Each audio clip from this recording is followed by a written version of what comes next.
আসসালামু আলাইকুম। শুনুন ভাই বোনেরা, বাবা মার উপর থেকে সন্তানের মায়া মমতা আজকাল উঠে গেছে। আর সন্তানের উপর থেকেও বাবা মায়ের দয়া মায়া উঠে গেছে। যদি এমন হয় তাহলে আল্লাহ রাব্বুল আলামিন হয় সন্তানকে নয়তো বা বাবা মাকে দুনিয়া থেকে উঠায় নিয়ে যাবে। তো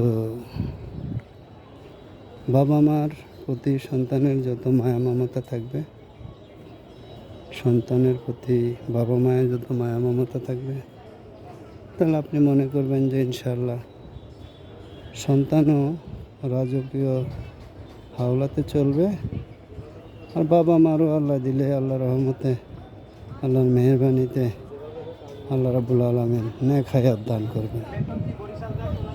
এটা পরীক্ষিত সত্য প্রমাণিত। আপনারা দেখতে পারেন কথাটা। ফেরাউন ধ্বংস হয় নাই, তো ফেরাউনের কাছে